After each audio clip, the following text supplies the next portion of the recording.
Hello students, welcome back to YouTube channel of Inspire Academy. तो last class में हम लोग डिस्कस कर रहे थे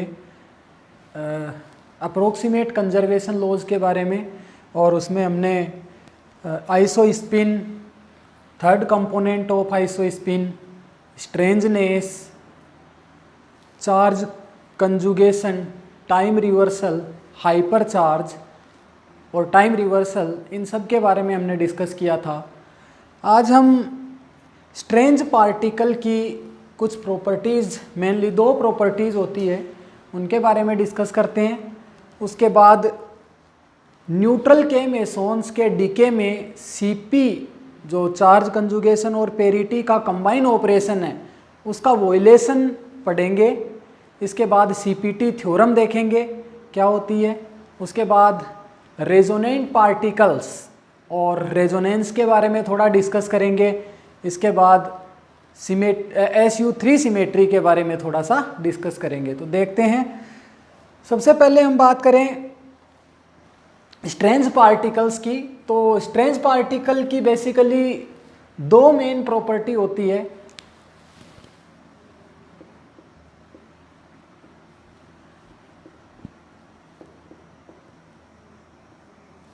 पहली प्रॉपर्टी इनकी है कि ये जो स्ट्रेंज पार्टिकल्स हैं, कौन कौन से स्ट्रेंज पार्टिकल्स हमने पढ़े थे?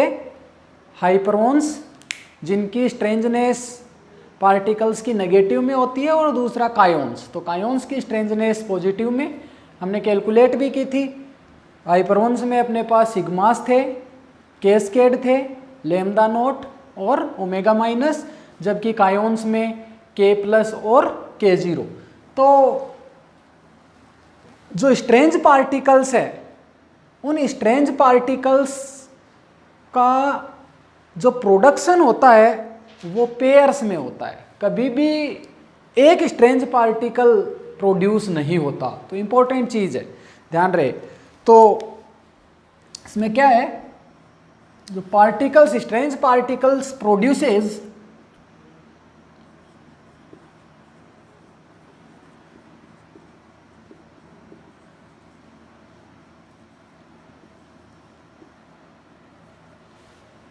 in pairs,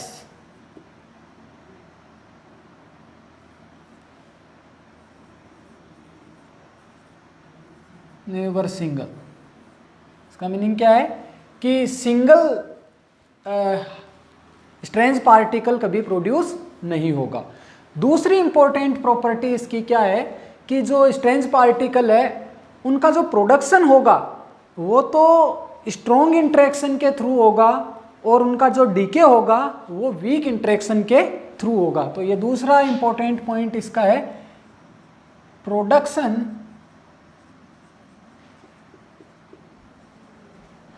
through strong interaction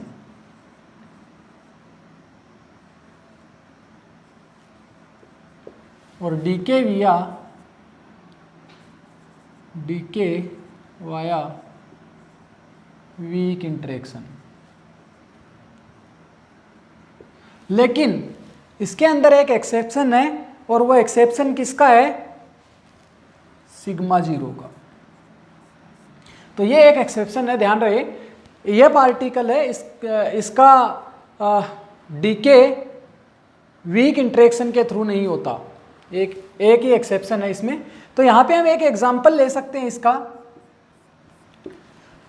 तो इसमें प्रोटॉन और पाई माइनस ये दोनों इंटरेक्ट करेंगे, और लैम्डा नोट प्लस के नोट, ये दो स्ट्रेंज पार्टिकल, मैंने तुम्हें बताया था कि स्ट्रेंज पार्टिकल जो है वो पेयर्स में प्रोड्यूस होंगे। पेयर्स में प्रोड्यूस होने का मतलब एक अकेला पार्टिकल कभी जनरेट नहीं होगा, कम से कम दो पार्टिकल्स एक साथ जनरेट होंगे।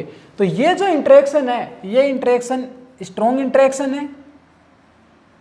इसको हम चेक भी कर सकते हैं, लेकिन पहले हम ये कंजर्वेशन लॉज खत्म करें, उसके बाद कुछ प्रॉब्लम्स हम करेंगे। उन प्रॉब्लम्स में हम देखेंगे कि किस तरीके से चेक करेंगे कि ये इंटरेक्शन स्ट्रॉन्ग इंटरेक्शन है या फिर अदर इंटरेक्शन है।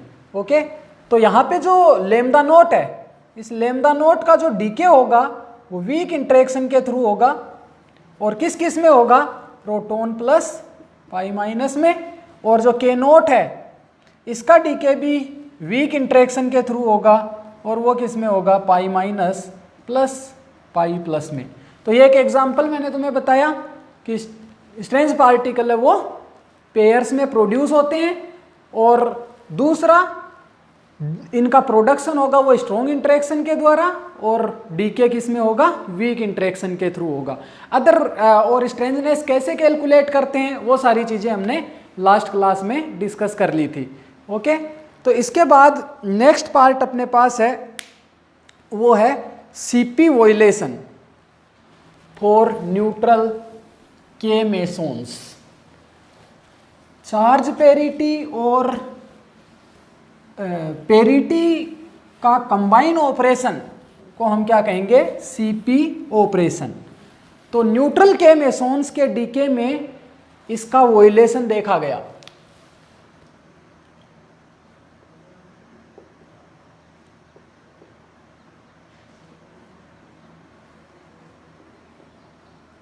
Violation of CP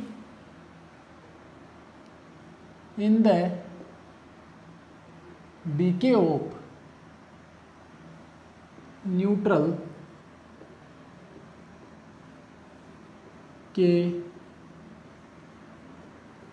के मेसोन क्या है, K0। तो इसके डीके में सीपी का वॉइलेशन होता है। कैसे होता है उसको देखते हैं। तो सबसे पहले क्वांटम मैकेनिक्स में कोई भी पार्टिकल है उसको एब्स्ट्रैक्ट स्पेस में रिप्रेजेंट करने के लिए स्टेट वेक्टर का यूज किया जाता है, और यहाँ पे जो स्टेट वेक्टर है उसको हम डिराक नोटेशंस में केट से रिप्रेजेंट करते हैं। तो जब हम क्वांटम मैकेनिक्स पढ़ेंगे तब क्वांटम मैकेनिक्स की लैंग्वेज में ये सारी चीज़ें हम पढ़ेंगे कि किस तरीके से इनका रिप्रेजेंटेशन होता है। फिलहाल जो केट जो होता है उसको हम इस तरीके से रिप्रेजेंट करते हैं, जो K0 होगा उसको हम इसकी स्टेट को स्टेट K0 केट स्टेट इसको बोलते हैं।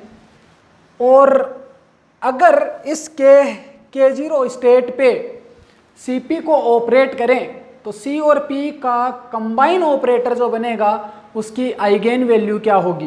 तो पहले C और P का अलग अलग ऑपरेशन हम देखते हैं। मैंने तुम्हें बताया था कि चार्ज कंजुगेशन क्या करता है कि जो पार्टिकल है उसके चार्ज को रिवर्ट करता है। क्या करता है, चार्ज को रिवर्ट करता है। चार्ज को रिवर्ट करने का मतलब पार्टिकल को एंटी पार्टिकल में कन्वर्ट कर देता है। पार्टिकल को किस में कन्वर्ट करता है, एंटी पार्टिकल। जो मेसोन्स हैं, हमने जो टेबल बनाई थी उसमें पायोन्स पढ़े थे, कायोन्स और नीटानोट। तो ये जितने भी मेसोन्स हैं इनकी पेरिटी -1 होती है। पेरिटी -1 का मतलब है कि स्पेस कोऑर्डिनेट का इन्वर्जन अगर हम करें तो वेव फंक्शन ओड फंक्शन जैसा बिहेवियर शो करता है। तो इसलिए इनकी पेरिटी कैसी, माइनस। इसको हमने डिटेल में डिस्कस भी किया था।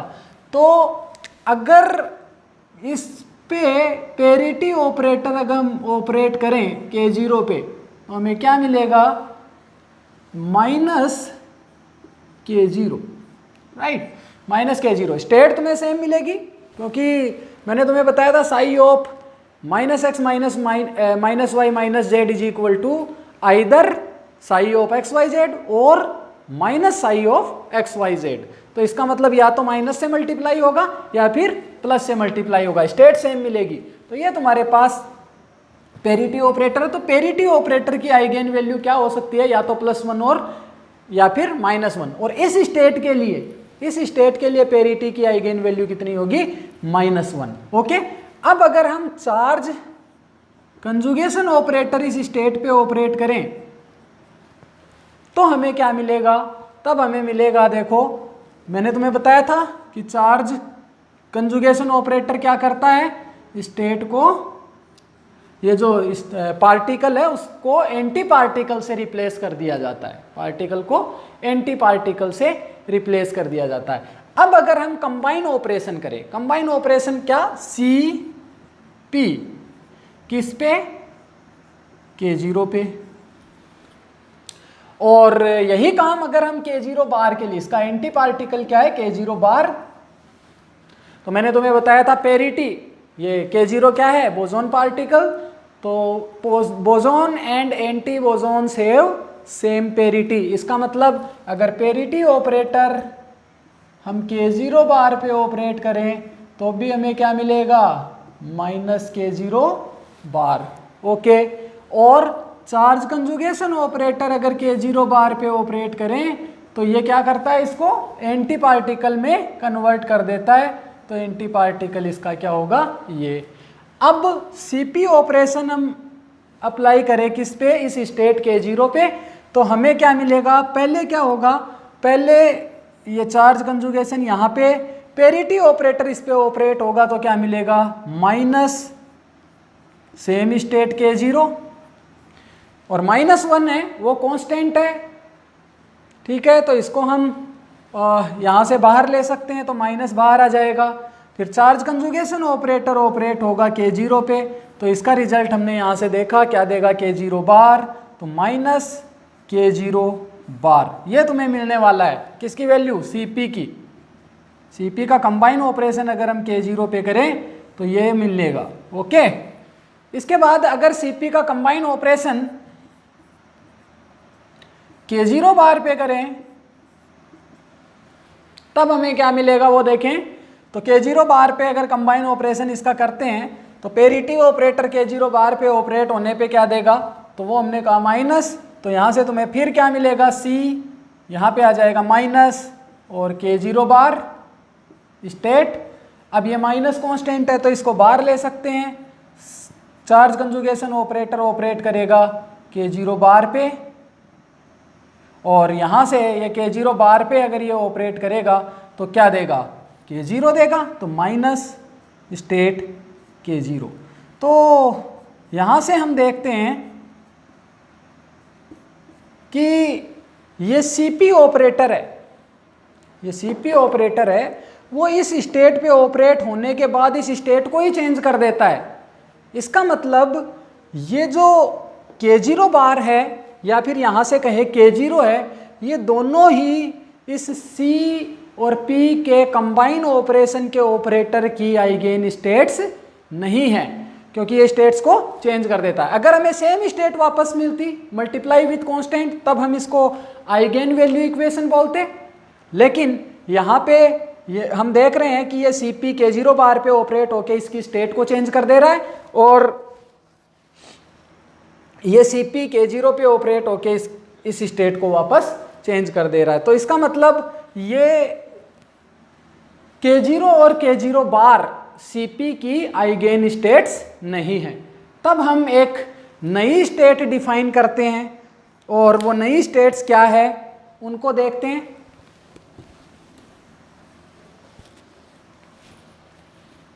तो नाउ वी डिफाइन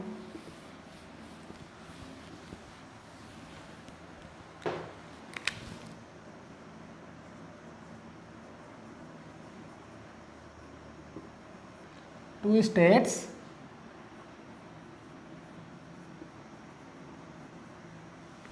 कौन कौन सी है, एक है KS0 जिसकी वैल्यू 1/√2 नॉर्मलाइजेशन कांस्टेंट है और इसको हम लिखेंगे, ये नई स्टेट जो है KS0 और दूसरी KL0, ये जो नई स्टेट्स है दोनों ये बेसिस स्टेट्स के लीनियर कॉम्बिनेशन की टर्म में लिखी जा सकती है। तो बेसिस स्टेट्स अपने पास क्या थी, K0 और K0 बार, तो हम इसके लीनियर कॉम्बिनेशन के रूप में लिख सकते हैं K0 माइनस K0 बार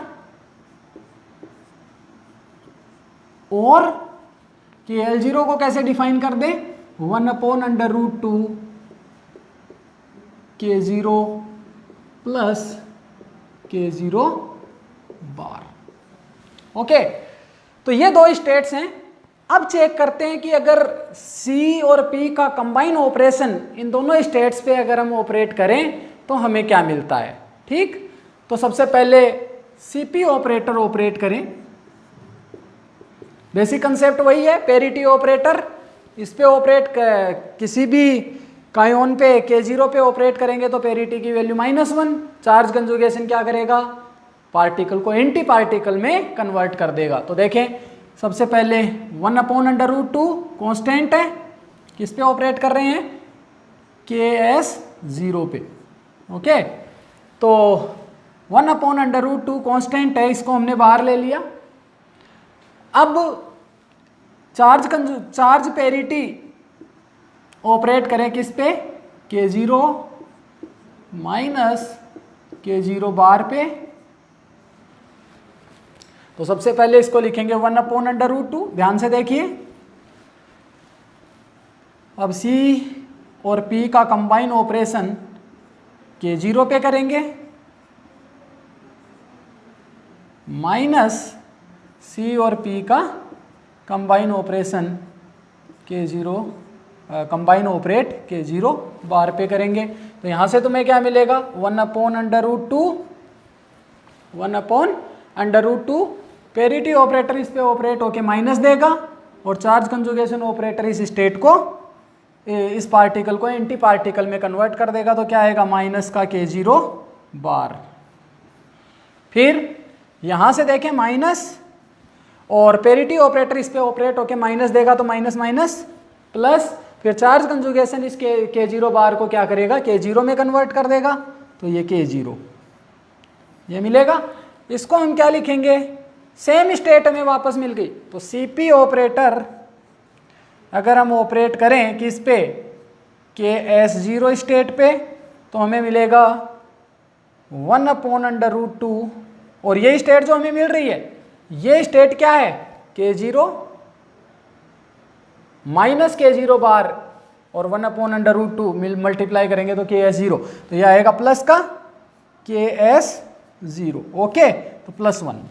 इसका मतलब क्या है, CP वैल्यू इसकी कितनी आ जाएगी, CP की आइगेन वैल्यू तुम्हारे पास कितनी आएगी, +1। CP की आइगेन वैल्यू +1 आएगी, किसके लिए, KS0 के लिए। अब यही काम हम KL0 स्टेट के लिए करते हैं, देखते हैं कितना मिलता है। तो KL0 इस पे अगर हम C और P का कंबाइन ऑपरेटर ऑपरेट करें तो बेसिकली हमें क्या मिलेगा, 1/√2 जो है कांस्टेंट, और यहाँ पे तुम्हारे पास CP ऑपरेट होगा K0 पे, और प्लस C और P कंबाइन ऑपरेट होगा K0 बार पे, ये मिलेगा। अब देखें is equal to 1/√2, parity operator minus से मल्टीप्लाई कर देगा K0, और C ऑपरेटर इस पे ऑपरेट होके K0 बार कर देगा, और फिर यहाँ पे पेरिटी ऑपरेटर यहाँ फिर माइनस, और फिर K0 बार पे चार्ज कंजुगेशन ऑपरेटर ऑपरेट होने पे क्या मिलेगा, K0 मिल जाएगा। अब यहाँ से माइनस कॉमन ले लें तो माइनस 1/√2 K0 बार प्लस K0, ये स्टेट मिलेगी, और ये स्टेट कौन सी है, KL0 स्टेट है, तो माइनस बाहर आ जाएगा और KL0 हमें मिल जाएगा। तो CP अगर KL0 स्टेट पे ऑपरेट होगा तो इसका मतलब तुम्हें सेम स्टेट वापस मिल रही है यहाँ पे, और यहाँ पे तुम्हें सेम स्टेट वापस मिल रही है। इसका मतलब CP की आइगेन स्टेट KS0 और KL0 है, और KS0 के करस्पॉन्डिंग आइगेन वैल्यू CP की कितनी, +1, और KL0 के करस्पॉन्डिंग CP की आइगेन वैल्यू कितनी, -1। ठीक है। अब इसके बाद ये जो KS0 है इसका डीके देखते हैं अपन। KS0 का डीके बेसिकली पायोन्स में होता है, और कैसे होता है, ये एक्सपेरिमेंटल रिजल्ट है। ये देखा गया कि तो KS0 जो है वो 2 पायोन मोड में डीके होगा, इसमें पाई प्लस पाई माइनस, या फिर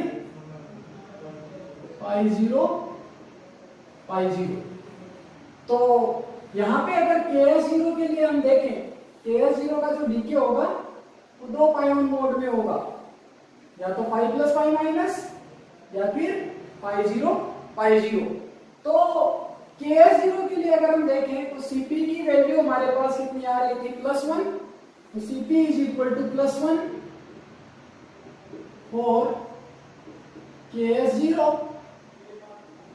तो अगर हम Cp ऑपरेटर ऑपरेट करें पाई जीरो पे, तो पाई जीरो पे अगर Cp ऑपरेटर ऑपरेट करते हैं तो हमें क्या मिलेगा, पेरिटी ऑपरेटर इस पे ऑपरेट करेंगे -1, ये चार्ज कंजुगेशन इस पार्टिकल को इसके एंटी पार्टिकल से रिप्लेस कर देगा। तो पाई जीरो का एंटी पार्टिकल क्या है, पाई जीरो खुद ही है, सेल्फ कंजुगेट पार्टिकल है। तो यहां से तुम्हारे पास क्या आएगा, पाई जीरो। तो अब अगर मान लो यहाँ पे Cp की वैल्यू -1 पाई जीरो के लिए है, तो दूसरे पाई जीरो के लिए भी -1 और दोनों को मल्टीप्लाई करेंगे तो पाई जीरो के लिए Cp की वैल्यू कितनी हो जाएगी, +1। तो यहां से तुम्हारे पास Cp for pi zero is equal to -1 into -1 pi zero ये मिलेगा। तो इसकी वैल्यू कितनी आएगी, पाई जीरो, राइट। तो इसका मतलब क्या हुआ, Cp की वैल्यू इस पाई जीरो के लिए कितनी, +1। और यहाँ पे Cp की वैल्यू +1 KS0 के लिए भी है, इसका मतलब Cp कंजर्व रहेगा। अगर KS0 इस मोड के थ्रू डीके होता है तो Cp कंजर्व रहता है। इसके बाद अगर हम बात करें KL0 की, तो जो KL0 है इसका डीके 3 पाई मोड्स में होता है। KL0 का डीके 3 पाई मोड में होता है। कैसे होता है उसको भी देख लेते हैं। तो यहाँ पे तुम्हारे पास जो KL0 है ये पाई प्लस पाई माइनस और पाई जीरो, एक मोड ये है और दूसरा मोड इसका है pi zero pi zero pi zero. तो जैसा कि मैंने तुम्हें बताया था, इसके लिए Cp वैल्यू कितनी है, -1 और पाई जीरो के लिए Cp वैल्यू -1। तो पाई जीरो के लिए -1 तीनों को मल्टीप्लाई करेंगे। यहाँ पे भी इसके लिए भी Cp की वैल्यू -1 तीनों को मल्टीप्लाई करेंगे तो क्या आएगा, -1। तो इनके लिए भी Cp इज इक्वल टू कितना, -1। तो Cp यहाँ पे कंजर्व रहता है। लेकिन एक्सपेरिमेंट से ये पता चला कि जो KL0 है इसका डीके 2 पाई मोड में भी होता है। हालांकि इसकी प्रोबेबिलिटी बहुत कम है, 0.2% प्रोबेबिलिटी है, जिसमें KL0 इस मोड के अलावा KL0 3 पाई मोड के अलावा 2 पाई मोड में भी डीके होता है। 2 pi mod is pi minus pi plus और पाई जीरो। लेकिन इस केस में ये एक्सपेरिमेंटली प्रूव है, एक्सपेरिमेंट से हमें पता चला है कि KL0 2 पाई मोड में भी डीके होता है, लेकिन बहुत कम बार। यानी अगर हम 0.2% का मतलब है, अगर 100 बार एक्सपेरिमेंट करेंगे तो 98 टाइम्स लगभग 3 पाई मोड में इसका डीके होगा और 1 और 2 टाइम्स इस 2 पाई मोड में इसका डीके होगा। लेकिन Cp की वैल्यू हमने देखी, Cp की वैल्यू KL0 के लिए कितनी थी, -1 और इन दोनों के लिए -1 तो मल्टीप्लाई करेंगे, Cp की वैल्यू इसके लिए +1, इनके लिए भी Cp कितना, +1। तो इस केस में क्या होगा, इस चार्ज कंजुगेशन और पेरिटी ऑपरेटर का कंबाइन ऑपरेशन होगा, वो कंजर्व नहीं रहेगा। किस केस में, अगर KL0 2 पाई मोड में इसका डीके होता है तो एक्सपेरिमेंटली वेरीफाई किया गया है violation of Cp in the DK of neutral K meson. Okay, तो जब ये पता चला, इससे पहले जितने भी एक्सपेरिमेंट्स हुए थे उसमें ये Cp का कंबाइन ऑपरेशन है कभी वायलेट नहीं पाया गया। तो ये जो सीपी कंजर्वेशन लॉ है वो यूनिवर्सल कंजर्वेशन लॉ था, लेकिन इस एक्सपेरिमेंट के बाद इसको अप्रोक्सीमेट कंजर्वेशन लॉ में डाल दिया गया। इसके बाद नेक्स्ट टॉपिक अपना है सीपीटी थ्योरम। ओके,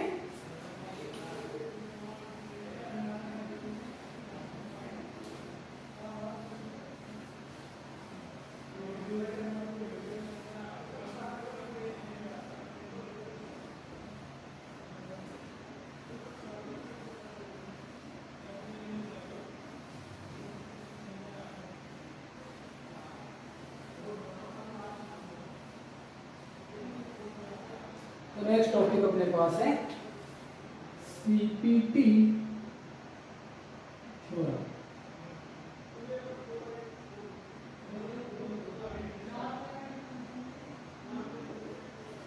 तो ये सीपीटी थ्योरम क्या बताती है कि कोई भी इंटरेक्शन है, जो फंडामेंटल इंटरेक्शन हम पढ़ रहे थे, वो सी चार्ज पेरिटी, पी पेरिटी और टी टाइम रिवर्सल, इसका अगर कंबाइन ऑपरेशन कर दे, ठीक है, तो कोई भी फंडामेंटल इंटरेक्शंस के लिए इन तीनों का कंबाइन ऑपरेशन हमेशा वो फंडामेंटल इंटरेक्शन इनवेरिएंट रहता है। इसका मतलब क्या हुआ कि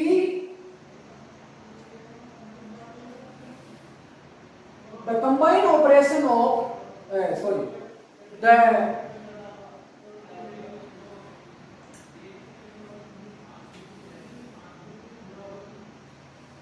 every interaction remains invariant under the combined operation of charge parity, parity and time reversal operator।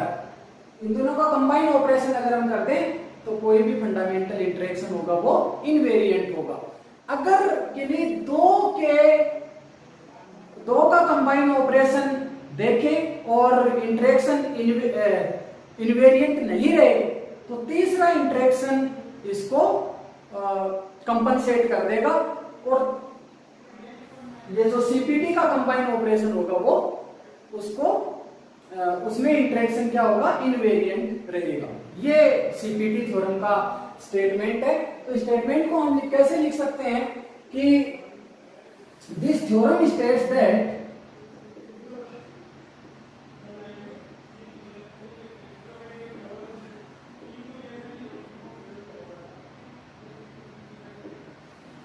every interaction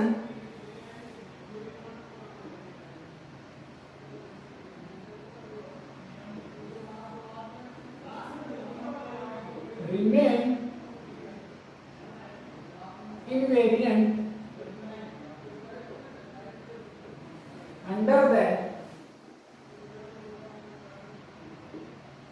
combined operation of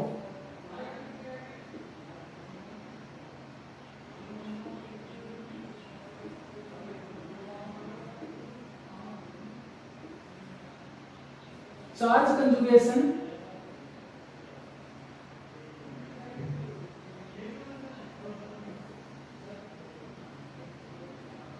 C inversion of space coordinate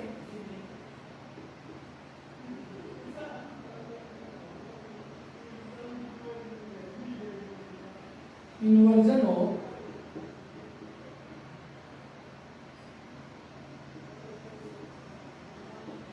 space coordinate, जिसको हम क्या बोलते हैं, इन्वर्जन। स्पेस कोऑर्डिनेट का inversion कर देते हैं इसको मतलब parity, parity P and time reversal.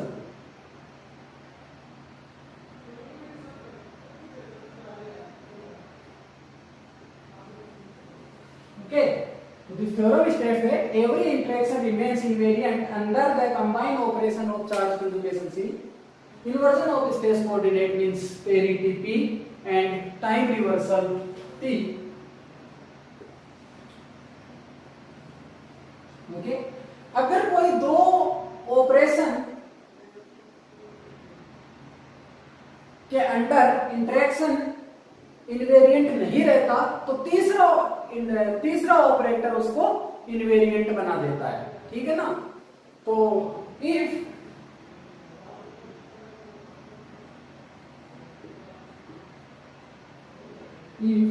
the interaction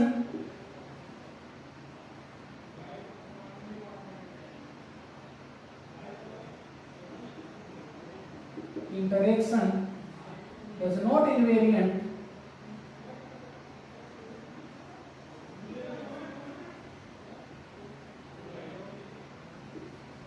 under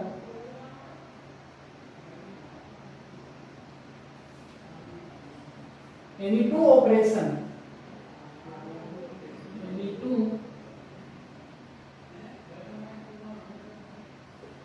then it must be compensated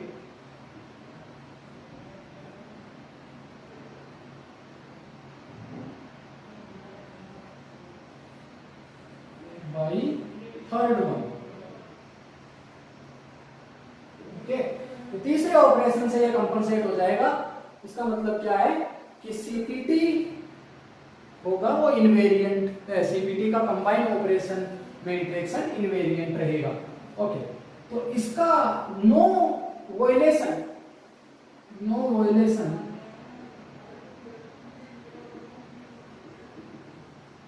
of CPT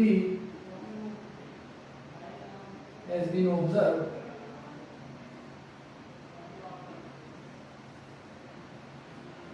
till now. That's why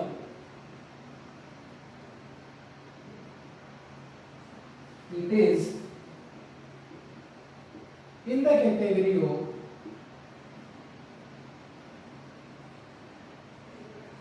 universal conservation group.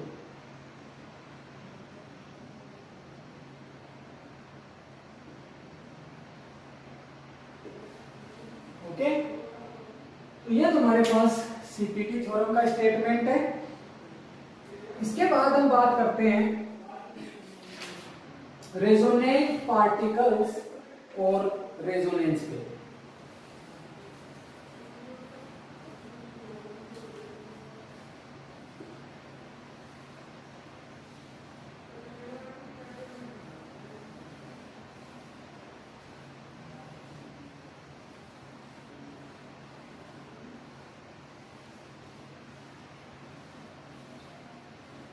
Resonant particles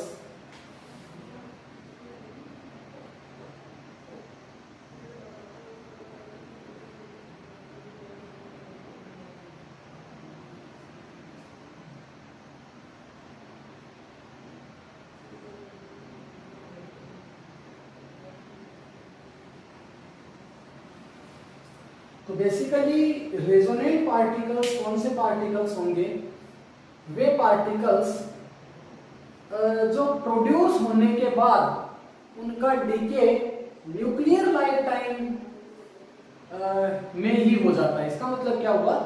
ऐसे पार्टिकल्स जो बहुत कम टाइम के लिए रहते हैं, ऐसे पार्टिकल्स जिनका life time nuclear life time के बराबर हो, उनको हम कहेंगे रेजोनेंट पार्टिकल। ओके, तो resonant particle are those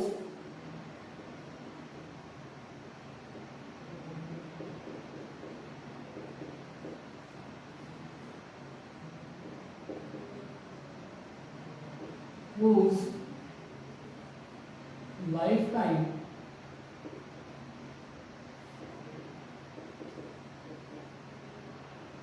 is equals to nuclear lifetime।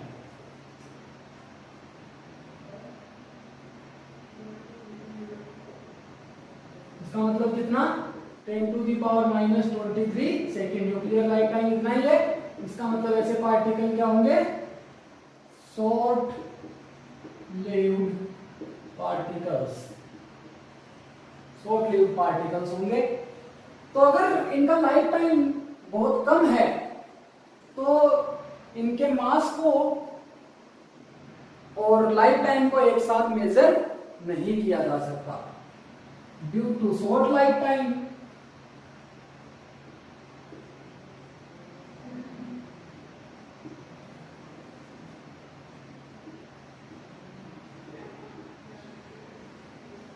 The energy and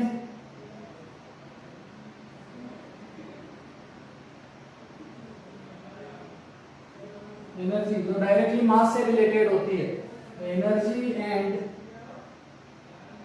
time can not major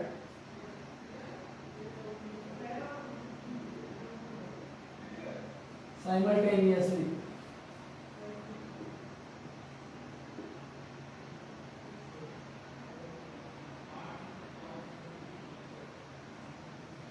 क्योंकि अनसर्टेनिटी रिलेशन तुम्हें बताता है delta t delta E is greater than h cross by 2। तो ये energy direct मास से related है, ये time period है, इनका प्रोडक्ट में uncertainty minimum uncertainty h cross by 2 के बराबर होगी। तो इसलिए it is very difficult to measure the life time and mass exactly. Okay, तो नेक्स्ट पॉइंट इसके अंदर क्या है कि जो रेजोनेंट पार्टिकल्स हैं उनका अगर हम एनर्जी वर्सेस क्रॉस सेक्शन को हम जब न्यूक्लियर फिजिक्स स्टार्ट करेंगे तब डिस्कस करेंगे कि क्या होता है क्रॉस सेक्शन। बहुत ही इंपॉर्टेंट एक्सपेरिमेंटल क्वांटिटी है और थ्योरेटिकली भी इसको मेजर किया जाता है। तो थ्योरी जो एक्सपेरिमेंटल डेटा को एक्सप्लेन करे वो क्वांटम मैकेनिकल थ्योरी होगी ऐसे पार्टिकल्स के लिए, ऐसा मैं तुम्हें पहले भी बता चुका हूँ। क्योंकि ये न्यूक्लियर फिजिक्स और पार्टिकल फिजिक्स में जो पार्टिकल्स इन्वॉल्व होते हैं वो बहुत छोटे पार्टिकल्स हैं, ऐसे पार्टिकल्स को क्वांटम पार्टिकल्स भी बोला जाता है। और इसके लिए ये पार्टिकल्स नेचर, इनके जो नेचर को एक्सप्लेन करने वाली फिजिक्स है वो क्वांटम मैकेनिक्स है। तो हम इस डिफरेंशियल क्रॉस सेक्शन और टोटल क्रॉस सेक्शन के बारे में भी डिटेल में डिस्कस करने वाले हैं। फिलहाल अगर ऐसे पार्टिकल्स का, रेजोनेंट पार्टिकल्स का हम energy versus cross section graph plot करें तो वो किस तरीके से आएगा, इस तरीके से पीक्स मिलेगी। ओके, और यहाँ पे ये जो पोजीशन ऑफ पीक्स है वो तो तुम्हें क्या बताएगी, मास ऑफ द, वो किसकी जानकारी देगी, मास ऑफ द पार्टिकल की। और विड्थ ऑफ पीक इसके लाइफ टाइम की जानकारी देगी। तो इस पॉइंट को हम नोट कर सकते हैं। The position of peaks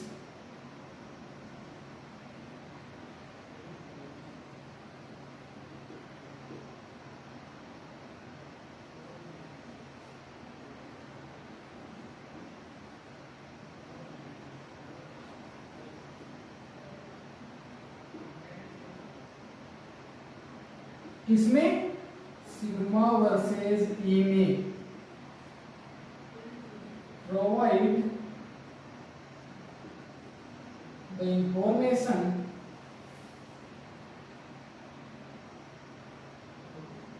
about mass and width of peak।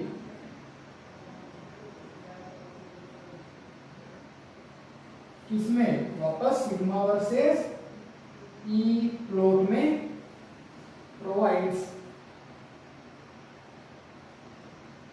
Information about life time. Basically जो शॉर्ट लिव्ड पार्टिकल है इनका लाइफ टाइम 10⁻⁻23 सेकेंड्स के आसपास, ऐसे पार्टिकल्स को हम क्या कहेंगे, रेजोनेंट पार्टिकल्स कहेंगे। तो रेजोनेंट पार्टिकल दो तरीके के हैं, एक मेसोनिक रेजोनेंट और दूसरा बेरियोनिक रेजोनेंट। बेरियोनिक रेजोनेंट में जो पार्टिकल्स हैं उनमें न्यूक्लियोनिक रेजोनेंट नहीं होते, उनमें हाइपरोनिक रेजोनेंट पार्टिकल्स होते हैं। कौन कौन से पार्टिकल्स ये हैं उनको अगर हम देखें तो जो रेजोनेंसेज है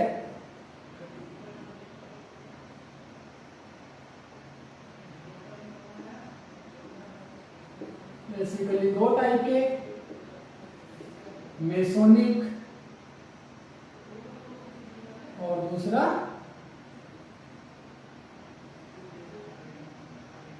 बेरियोनिक, ठीक है। और बेरियोनिक में भी कौन से, हाइपरोनिक, हाइपरोनिक रेजोनेंस। तो यहां पे तुम्हारे पास जो मेसोनिक है इनमें तुम्हारे पास है रो फैमिली ट्रिपलेट स्टेट में होती है, जिसमें रो प्लस, रो माइनस और रो जीरो, ट्रिपलेट स्टेट। ओके, इसके बाद दूसरा है डब्ल्यू मेसोन, सिंगलेट स्टेट में होता है, इसकी वैल्यू, इसको ओमेगा 0 से रिप्रेजेंट किया जाता है। इसके बाद फाइव मेसोन, ये भी सिंगलेट स्टेट में होता है।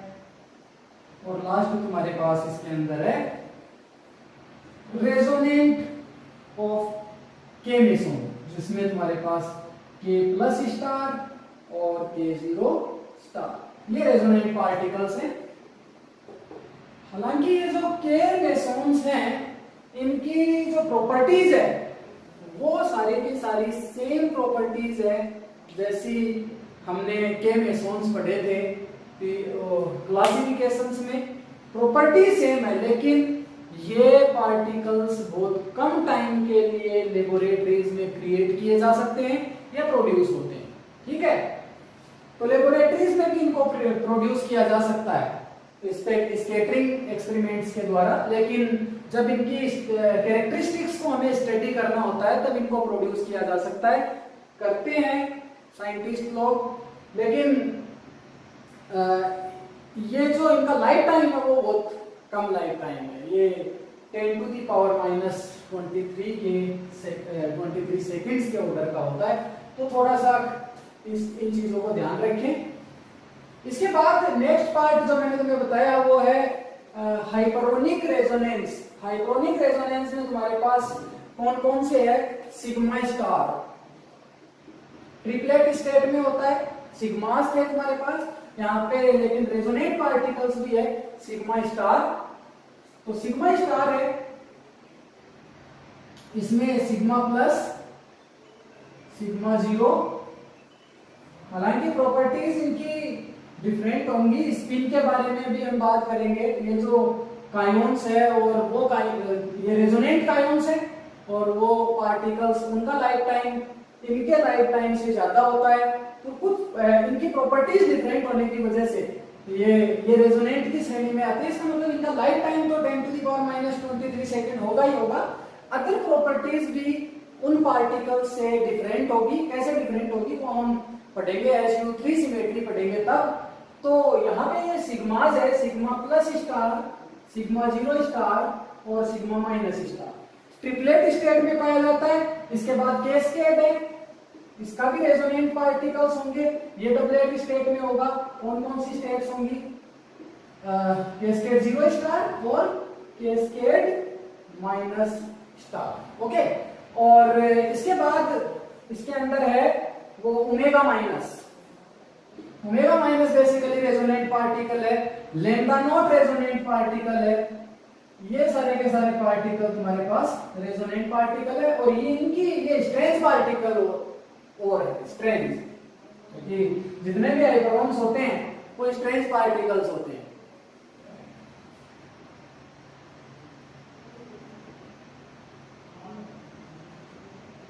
तो बेरियोनिक रेजोनेंस में हाइपरोनिक रेजोनेंस ये है जिनकी स्ट्रेंजनेस कुछ ना कुछ होगी, ये स्ट्रेंज पार्टिकल्स होंगे। और बेरियोनिक रेजोनेंस में नॉन बेरियन पार्टिकल्स भी है जिनका life time 10 to the power minus 23 seconds होता है, और वो है डेल्टास। और डेल्टास तुम्हारे पास है वो क्वाड्रप्लेट स्टेट में पाया जाता है, delta plus plus, delta plus, delta zero और डेल्टा माइनस, ओके। तो ये तुम्हारे पास रेजोनेंट पार्टिकल्स हैं, इनका ध्यान रखें। इनको हमें आगे जब क्वार्क मॉडल हम पढ़ेंगे तब हम इनका इंटरनल स्ट्रक्चर भी डिस्कस करेंगे, ठीक। तो इसके बाद नेक्स्ट टॉपिक अपना रहेगा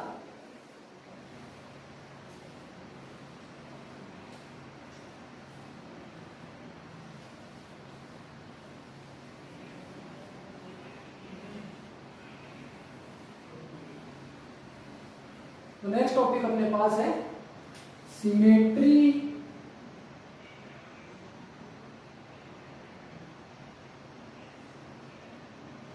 क्लासिफिकेशन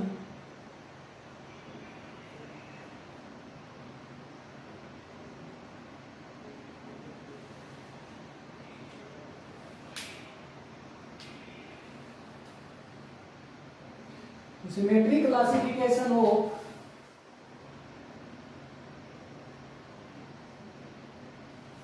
एलिमेंट्री पार्टिकल्स।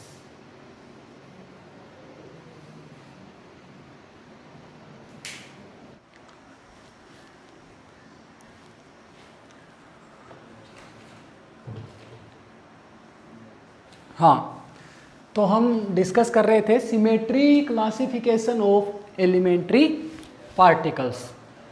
तो जितने भी कंजर्वेशन लॉज हैं वो किसी सिमेट्री वो इन्वेरिएंट रहेंगे किसी न किसी सिमेट्री ऑपरेशंस के करस्पॉन्डिंग। तो एक से ज़्यादा सिमेट्री ऑपरेशंस भी हो सकते हैं, जैसे isotropy of space, homogeneity of time, homogeneity of space, इस तरीके की सिमेट्री ऑपरेशंस हो सकते हैं। तो जो भी कंजर्वेशन लॉज हैं वो अगर किन्हीं सेट ऑफ सिमेट्री ऑपरेशंस के करस्पॉन्डिंग इन्वेरिएंट रहे, सेट ऑफ सिमेट्री ऑपरेशंस का मतलब एक से ज़्यादा सिमेट्री ऑपरेशंस अगर हम लगाएं और वो इन्वेरिएंट रहे कंजर्वेशन लॉज, तो उस सेट को हम क्या कहेंगे, एक ग्रुप कहेंगे और इस ग्रुप को नाम देंगे सिमेट्री ग्रुप। ओके, तो सिमेट्री ग्रुप हमारे पास है। अब देखो कि कोई भी कंजर्वेशन लॉ है वो किसी सिमेट्री ऑपरेशंस को फॉलो करेगा और सिमेट्री ऑपरेशंस के करस्पॉन्डिंग एक ऑपरेटर होगा और उस ऑपरेटर को मैट्रिक्स से रिप्रेजेंट किया जा सकता है। तो अगर ऑपरेटर मैट्रिक्स से रिप्रेजेंट कर दिया तो सिमेट्री ऑपरेशंस किसी कंजर्वेशन लॉ के करस्पॉन्डिंग एक से ज़्यादा हो सकते हैं। तो बेसिकली क्या होगा, एक से ज़्यादा ऑपरेटर्स होंगे और वो ऑपरेटर्स मैट्रिक्स से रिप्रेजेंट किए जाएंगे और उस मैट्रिक्स का जो ग्रुप बनेगा उस मैट्रिक्स के ग्रुप को हम क्या कहेंगे, सिमेट्री ग्रुप कहेंगे। और इस सिमेट्रिक ग्रुप में जो मैट्रिसेज है वो 2x2 की मैट्रिक्स भी हो सकती है, 3x3 की मैट्रिक्स भी हो सकती है। और ये मैट्रिक्स अगर इनका डिटर्मिनेंट 1 हो यानी यूनिमोड्यूलर मैट्रिक्स हो और दूसरा इसका हम ये कहें कि ये मैट्रिक्स यूनिटरी हो, तो इन मैट्रिक्स को एक स्पेशल, इस ग्रुप को एक स्पेशल नाम दिया गया, स्पेशल यूनिटरी ग्रुप। ओके, तो इसको रिप्रेजेंट किससे करते हैं, कैपिटल एस कैपिटल यू से। तो सबसे पहले हम इसको नोट कर लेते हैं। तो सबसे पहला पॉइंट इसके अंदर है, ए conservation law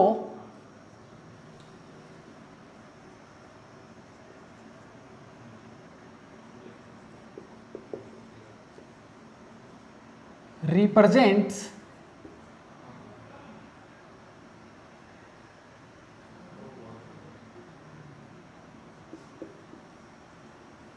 invariance।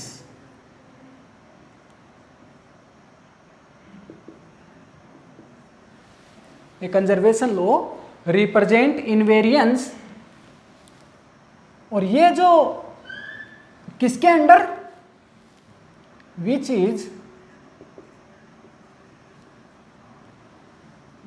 which is correspond to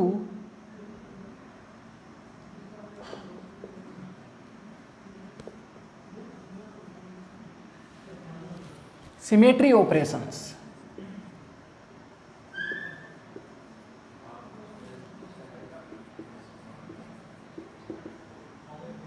ठीक है, और a set of these symmetry operations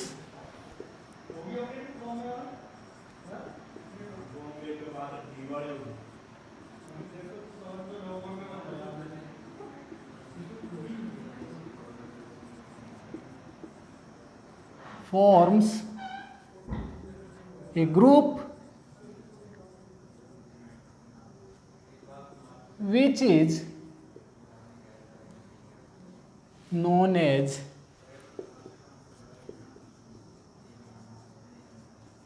symmetry group.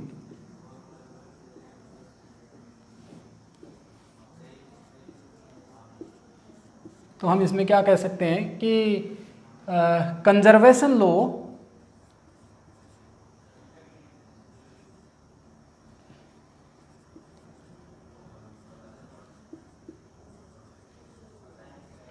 follows symmetry operations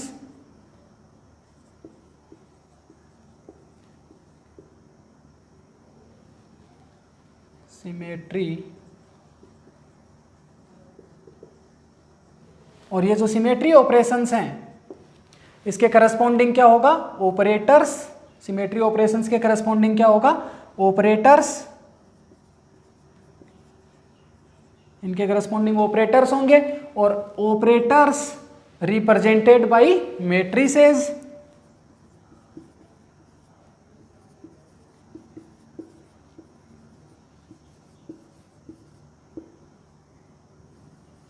और group set of matrices is known as symmetry group.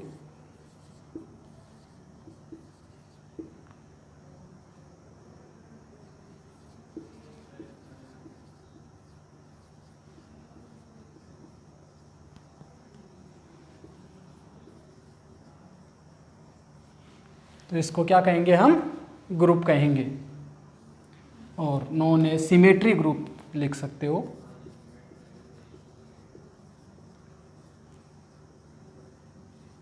तो ये हमारे पास सिमेट्री ग्रुप है। अब जो मैट्रिक्स है may be unitary and unimodular. Unimodular means matrix का determinant कितना, 1। तो अगर मैट्रिक्स की ये प्रॉपर्टी है देन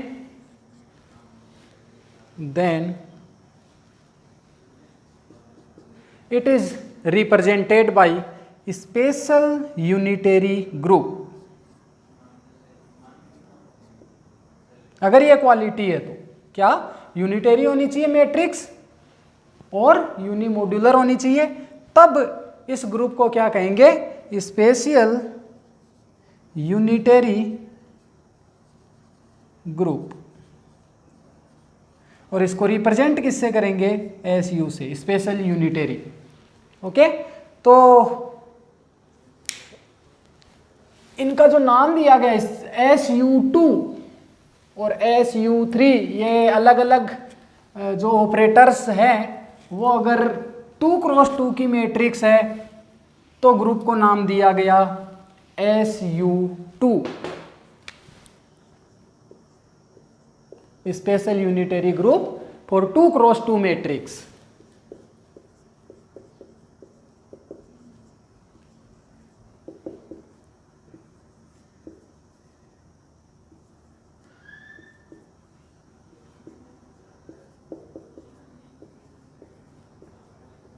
बेसिकली इसमें 3 जनरेटर्स होते हैं। सॉलिड स्टेट फिजिक्स में हम पढ़ेंगे ग्रुप्स के बारे में थोड़ा बहुत। एग्ज़ाम में CSIR नेट के एग्ज़ाम में एक आध बार क्वेश्चन आया भी है, 2-3 बार मैंने देख लिया। तो ग्रुप्स के बारे में भी क्वेश्चंस पूछे जाते हैं। तो थोड़ा सा डिस्कशन हम अपने नेट के सिलेबस में जब सॉलिड स्टेट फिजिक्स पढ़ेंगे तो उसमें हम सिमेट्री ऑपरेशंस पढ़ेंगे, जो सॉलिड के अंदर पार्टिकल्स एटम्स का अरेंजमेंट होता है और वो कौन कौन से सिमेट्री ऑपरेशंस को फॉलो करते हैं। वहाँ पे हम इनके इस ग्रुप के बारे में ज़्यादा डिस्कस करेंगे, यहाँ पे ज़्यादा डिस्कस नहीं करेंगे। ओके, तो यहाँ पे 3 जनरेटर होंगे, 3 जनरेटर्स, और SU3 सिमेट्री क्या होगी, स्पेशल यूनिटरी ग्रुप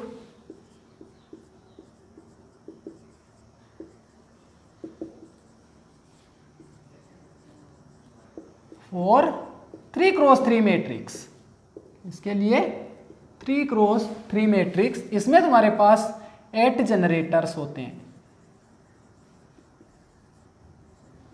ओके, तो जो आइसोस्पिन है वो स्ट्रॉन्ग इंटरेक्शन में कंजर्व रहती है।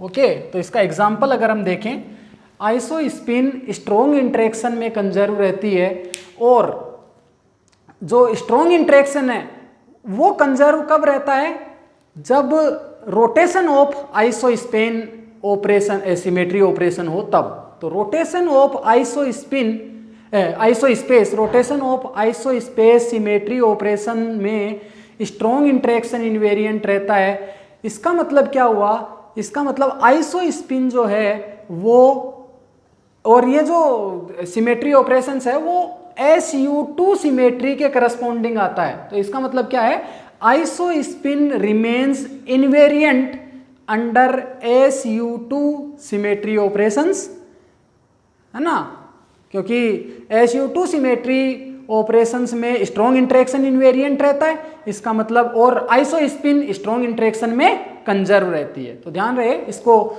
बहुत इंपॉर्टेंट पॉइंट है, एग्जाम में आया हुआ भी है। समझ में आ रही बात, CSIR नेट के एग्जाम में आया हुआ है, तो बहुत इंपॉर्टेंट पॉइंट है कि isospin remains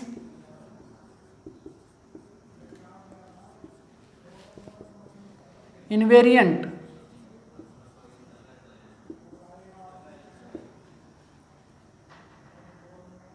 remains conserved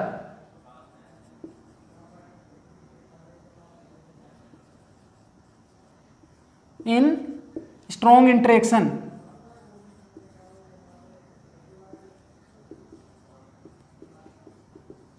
because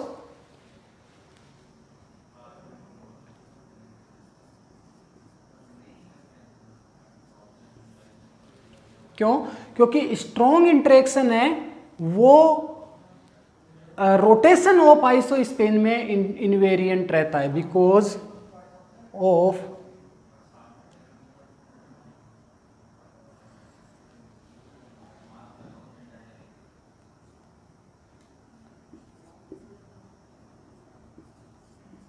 strong interaction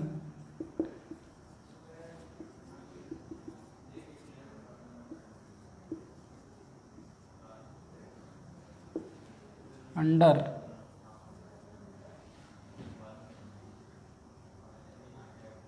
rotation of isospace okay, तो ये इंपॉर्टेंट पॉइंट है, ठीक। और ये जो रोटेशन ऑफ आइसोस्पेस है ये SU2 सिमेट्री को फॉलो करता है, बहुत इंपॉर्टेंट चीज है। Rotation of isospace follows SU2 symmetry, ठीक है, SU2 सिमेट्री को ये फॉलो करेगा। इसका मतलब क्या हुआ, इसका मतलब हुआ कि स्ट्रॉन्ग इंटरेक्शन SU2 सिमेट्री के करस्पॉन्डिंग इनवेरिएंट रहता है, ठीक है।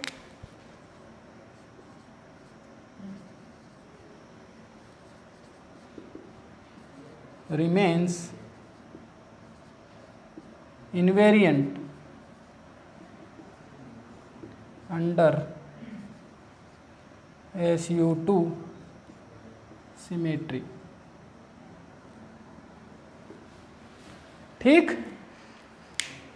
इसके बाद हम SU3 सिमेट्री क्लासिफिकेशन के बारे में डिस्कस करते हैं।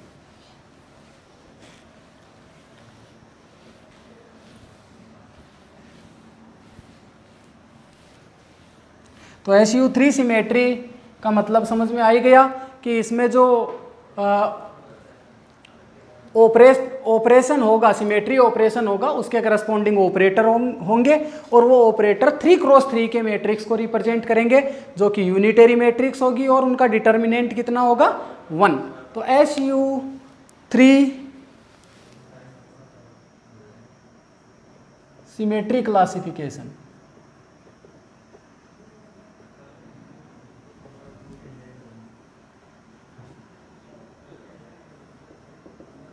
तो इस क्लासिफिकेशन में SU3 सिमेट्री क्लासिफिकेशन में ऑर्डिनरी पार्टिकल्स और रेजोनेंट पार्टिकल्स को प्लेस मिला है, स्थान मिला है, और उन पार्टिकल्स की प्रॉपर्टी सेम होगी। कौन कौन सी प्रॉपर्टी? स्पिन और पेरिटी।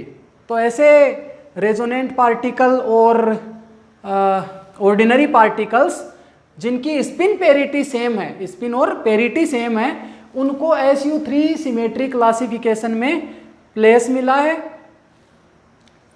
ऐसे पार्टिकल्स की हम कितने पार्टिकल्स का यहाँ पे फैमिली बनेगी, उसमें एक पार्टिकल हो सकता है, या फिर 8 से लेके 10 पार्टिकल हो सकते हैं, या फिर 27 पार्टिकल्स हो सकते हैं। तो इनको नोट कर लें कि ordinary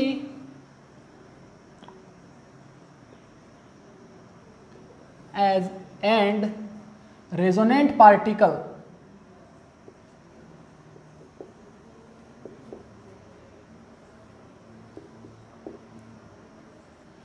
with same spin and parity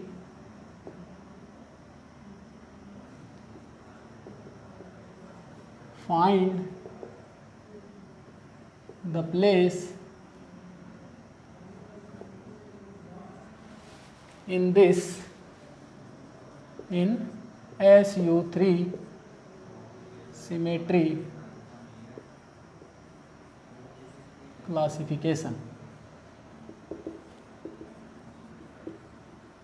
okay, तो क्या होना चाहिए? सेम स्पिन होनी चाहिए पार्टिकल्स की, सेम पेरिटी होनी चाहिए, रेजोनेंट पार्टिकल भी हो सकता है, और रेजोनेंट पार्टिकल के साथ साथ ऑर्डिनरी पार्टिकल्स भी हो सकते हैं। ओके, तो द फैमिलीज ऑफ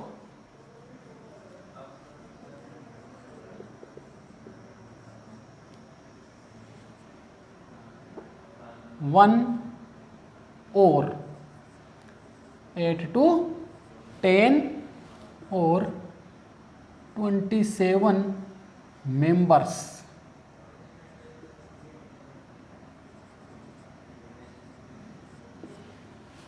ठीक है, तो एक फैमिली में एक मेंबर हो सकता है, 8 हो सकते हैं, 9 हो सकते हैं, या 10 हो सकते हैं, या फिर 27 मेंबर्स हो सकते हैं। तो इसमें सबसे पहला एग्जाम्पल हम लें, तो पहला एग्जाम्पल अपने पास है बेरियन ऑक्टेट। बेरियन ऑक्टेट का एग्जाम्पल लेते हैं।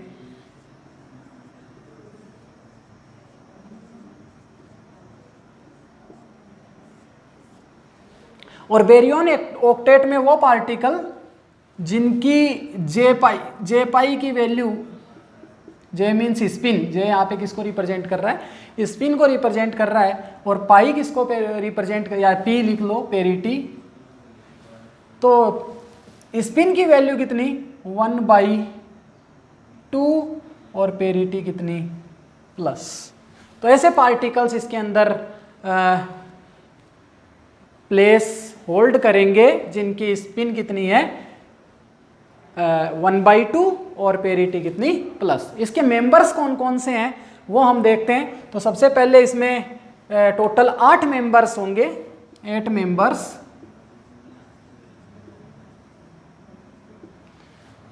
तो मैं इसको मिटा रहा हूँ, एक बार स्पेस कर लेते हैं थोड़ा सा बोर्ड पे, उसके बाद डिस्कस करेंगे। तो कौन कौन से 8 मेंबर्स होंगे, मैं एक बार दोबारा से नोट कर देता हूँ इसको ऊपर।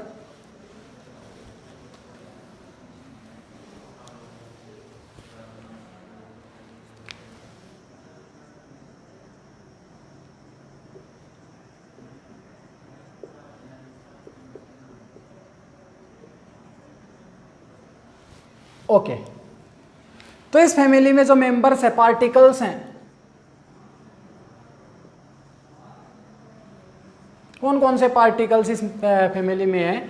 तो वो सबसे पहले प्रोटॉन, स्पिन तुम्हें पता है हाफ, प्रोटॉन, न्यूट्रॉन, इलेक्ट्रॉन सबकी स्पिन हाफ है, और पेरिटी यहाँ पे कितनी है? प्लस। तो प्रोटॉन, न्यूट्रॉन। इसके बाद सिग्माज, तो sigma plus sigma zero, sigma minus, इसके बाद कैस्केड, तो कैस्केड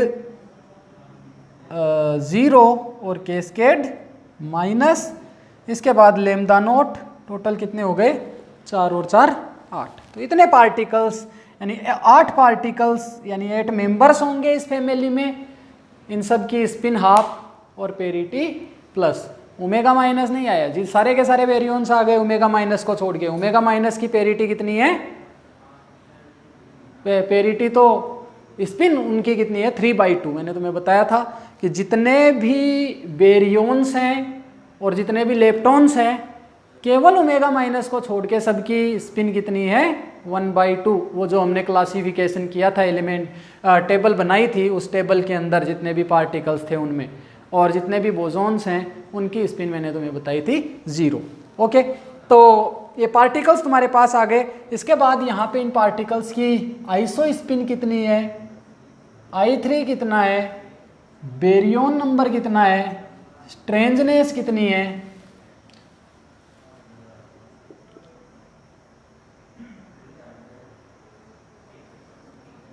और हाइपर चार्ज, ये क्वांटिटीज हम कैलकुलेट करेंगे और ये हमने डिस्कस किया हुआ है तो आसानी से हम बता सकते हैं। प्रोटॉन की आइसो स्पिन मैंने तुम्हें बताया था, प्रोटॉन और न्यूट्रॉन डबलेट स्टेट में पाए जाते हैं। तो डबलेट स्टेट के लिए आइसो स्पिन की वैल्यू प्रोटॉन और न्यूट्रॉन्स दोनों के लिए सेम होती है 1/2 और 1/2। और सिग्माज के लिए ये कितनी होती है 1 1 और 1। कैस्केड के लिए डबलेट स्टेट में पाया जाता है तो 1/2 1/2। आइसो स्पिन की वैल्यू अगर पार्टिकल्स सिंगलेट स्टेट में पाए जाते हैं तब 0, डबलेट स्टेट में पाए जाते हैं तो 1/2 और ट्रिपलेट स्टेट में पाए जाते हैं तो कितनी 1। और अगर क्वाड्रेट स्टेट में पाए जाते हैं, जैसे मैंने एक रेजोनेंट पार्टिकल का एग्जांपल लिया था, डेल्टा जो पार्टिकल है जो नॉन स्ट्रेंज पार्टिकल है जिसमें delta plus plus, delta plus, delta 0 और डेल्टा माइनस चार पार्टिकल्स इन्वॉल्व रहते हैं। तो उसके लिए अगर तुम्हें आइसो स्पिन की वैल्यू कैलकुलेट करना है, क्योंकि हेड्रोन है इसलिए आइसो स्पिन तो कैलकुलेट करना ही पड़ेगा। तो 2i + 1 = 4, 2i = 3/3 और i = 3/2। तो 3/2 ऐसे पार्टिकल्स की जो क्वाड्रा प्लेट की फॉर्म में मिलते हैं, मल्टीप्लेट्स में मिलते हैं, तो उनके लिए 3/2। यहाँ पे लेमदा नोट सिंगलेट स्टेट में आता है तो आइसो स्पिन की वैल्यू कितनी 0।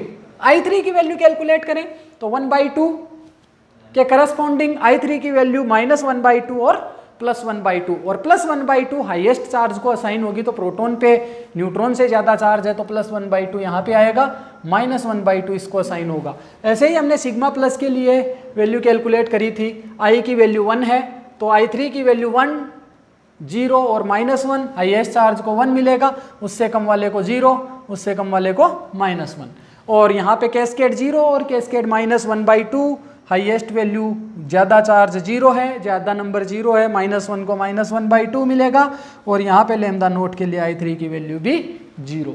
इसके बाद बेरियन नंबर कैलकुलेट करें तो सारे के सारे पार्टिकल्स बेरियन है, यस, तो सबका बेरियन नंबर कितना 1। सारे के सारे पार्टिकल्स बेरियंस हैं तो बेरियंस का बेरियन नंबर कितना 1। इसके बाद स्ट्रेंजनेस हमने कैलकुलेट की हुई है। प्रोटॉन और न्यूट्रॉन नॉन स्ट्रेंज पार्टिकल है तो स्ट्रेंजनेस 0। सिग्माज की स्ट्रेंजनेस हमने कैलकुलेट की है तीनों पार्टिकल्स की -1। और कैस्केड की स्ट्रेंजनेस हमारे पास आई थी -2 और लेमदा नोट की स्ट्रेंजनेस कितनी -1, यही आएगी। ओके, तो इसके बाद हाइपरचार्ज मैंने तुम्हें बताया था B+S या फिर 2 times average of charge on multiplets. Okay, तो B+S कैलकुलेट करते हैं 1 1 0 0 0 फिर -1 -1 0, ये तुम्हारे पास हाइपरचार्ज है। अब अगर हम एक प्लॉट बनाएं hypercharge versus third component of iso spin, तो यहाँ पे मैं लिख लेता हूँ हाइपरचार्ज y एक्सिस पे और third component of isospin I3 यहाँ पे हम ले लेते हैं। तो देखो अब वाई एक्सिस पे तुम्हारे पास क्या है, हाइपर चार्ज, और हाइपर चार्ज की मैक्सिमम वैल्यू 1 और मिनिमम वैल्यू -1। तो यहाँ पे तुम्हारे पास 3 पॉइंट्स होंगे, -1, 0 और 1। ठीक, इसके बाद I3 की वैल्यूज कौन कौन सी पॉसिबल है, तो उसमें 0, -1/2, +1/2, 1 और -1। तो 0, -1/2, सॉरी +1/2, -1/2, और यहाँ पे तुम्हारे पास आ जाएगी 1 और यहाँ पे आ जाएगी -1। अब चेक कर लो एक एक पार्टिकल्स के लिए। तो सबसे पहले हम देखें प्रोटॉन के लिए y की वैल्यू 1 और I3 की वैल्यू 1/2। तो 1/2 और 1 यहाँ पे तुम्हारे पास आएगा प्रोटॉन, y की वैल्यू 1 और 1/2 किसकी वैल्यू होगी, I3 की वैल्यू। न्यूट्रॉन के लिए -1/2 और 1, तो यहाँ पे तुम्हारे पास न्यूट्रॉन होगा। इसके बाद हम देखें सिग्मा प्लस, तो सिग्मा प्लस के लिए I3 की वैल्यू 1, I3 की वैल्यू 1 और y की वैल्यू 0, तो ये यहाँ पे तुम्हारे पास सिग्मा प्लस होगा। इसके बाद सिग्मा 0 जिसके लिए I3 की वैल्यू 0, ये भी 0, तो यहाँ पे तुम्हारे पास सिग्मा 0। इसके बाद सिग्मा माइनस में I3 की वैल्यू -1, y की वैल्यू 0, तो यहाँ पे तुम्हारे पास सिग्मा माइनस होगा। इसके बाद कैस्केड 0 के लिए 1/2, -1, 1/2 I3 की वैल्यू, -1 यहाँ पे, तो कैस्केड 0 यहाँ पे कहीं पे होगा, कैस्केड 0। और इसके बाद कैस्केड माइनस के लिए -1/2, -1, यानी यहाँ पे ये पॉइंट मिलेगा। तो ये तुम्हारे पास कैस्केड माइनस है। इसके बाद हम बात करें लेमदा नोट, तो लेमदा नोट 0, 0, यानी यहाँ पे तुम्हारे पास लेमदा नोट भी होगा। अब अगर इनको हम पॉइंट्स को मिलाएं तो ये पॉइंट्स कैसे मिलेंगे, इसको देखें। तो ये यहाँ से यहाँ पे ऐसे, ओके, तो ये तुम्हारे पास पॉइंट्स हमने मिला दिए। अब देखो ये जो लाइन है, इस लाइन पे जितने भी पार्टिकल्स है कौन कौन से, प्रोटॉन और सिग्मा प्लस। तो यहाँ पे इन दोनों के लिए चार्ज कितना, Q = 1। इस लाइन पे जो भी पार्टिकल्स आएंगे उन पे चार्ज 1, और ये वाली जो लाइन बनेगी इसके पैरेलल दूसरी लाइन, इस पे चार्ज कितना, 0, और ये वाली लाइन बनेगी इस पे चार्ज कितना, Q = -1। तो ये तुम्हारे पास SU3 सिमेट्री क्लासिफिकेशन में हमने पहला एग्जाम्पल लिया था किसका, बेरियन ऑक्टेट का। तो इसी के अगले पार्ट में हम और SU3 सिमेट्री क्लासिफिकेशन पढ़ेंगे, जिसमें हम मेसोन्स लेंगे। इस वाले केस में जो पार्टिकल्स है सारे के सारे ऑर्डिनरी पार्टिकल्स है, रेजोनेंट पार्टिकल एक भी नहीं है। लेकिन SU3 सिमेट्री ऑपरेशन में जितने भी पार्टिकल्स होंगे किसी भी फैमिली में, वो सारे के सारे पार्टिकल्स की स्पिन और पेरिटी सेम होगी। अगली क्लास में हम आगे का डिस्कशन